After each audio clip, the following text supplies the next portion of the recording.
Welcome to today's session on bean validation annotations in Spring Boot. We'll specifically cover not null, not empty, and not blank. These annotations help ensure that our data is complete and meets basic criteria before processing. Let me first explain what bean validation is. Bean validation annotations are used to enforce constraints on object properties. What if there were no such validations? For example, if a payload contains an invalid field, such as null, the error wouldn't be caught until it reaches the application. The application might then crash, which could result in an HTTP 500 error, making it difficult to figure out what went wrong. Now let's look at an example using bean validation. In this case, the error will be caught before the invalid field is processed by the application. Instead of an application crash, we receive an HTTP 400 response, which indicates that there is an issue with the payload. The error format shown is the default in Spring Boot 3. If we need to provide more details, such as identifying which field is invalid, we can customize the error response. However, that will be discussed in another video. Here is the validation flow. JSON validation checks the format of incoming data to make sure it's correct before turning it into a Java object. Bean validation happens after the data is converted and checks if the content meets the application's rules. In this video, we will just talk about the bean validation. First, let's look at an example of not empty with a string field on DTO. Not empty ensures that a field is neither null nor empty. This is ideal for fields that should contain non-empty values, such as strings or collections.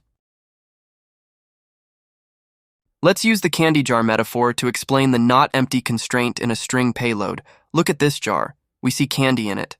The candy corresponds to string in Java. Below, we show the corresponding JSON files.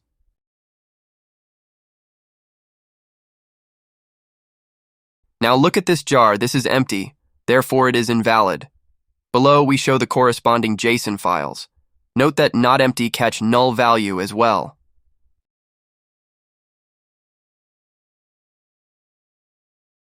In this case, we have a candy wrapper inside the jar, but no candy.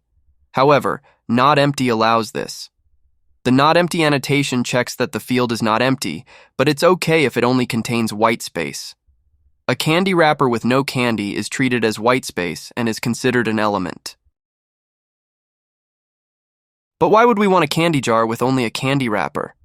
We need stricter rules here. By using not blank, we prevent an empty candy wrapper from being placed in the jar. Note that not blank is specifically used for string values.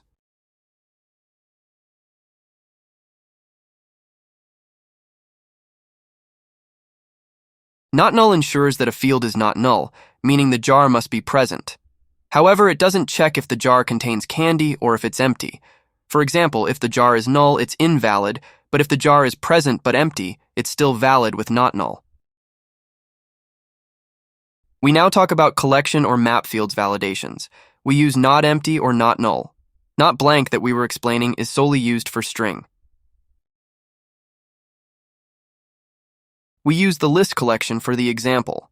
For map example, just replace the list field with map on DTO.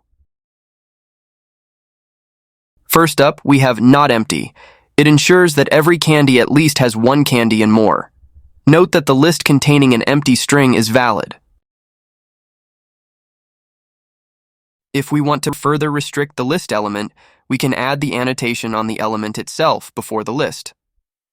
Here is the example.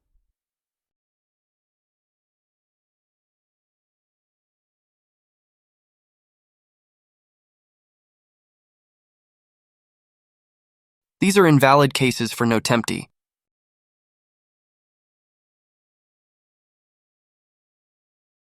This is not null example. The name field must have a non-null value. Otherwise, a validation error will occur. We would like to introduce one more important annotation. If you have nested objects or collections within your DTOs, simply having validation annotations on their fields is not enough. You must add valid to enable the validation of those nested fields.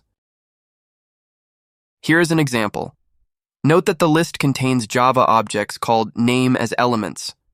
Each name object has a string field named name, which is annotated with not blank for validation. This is the JSON payload.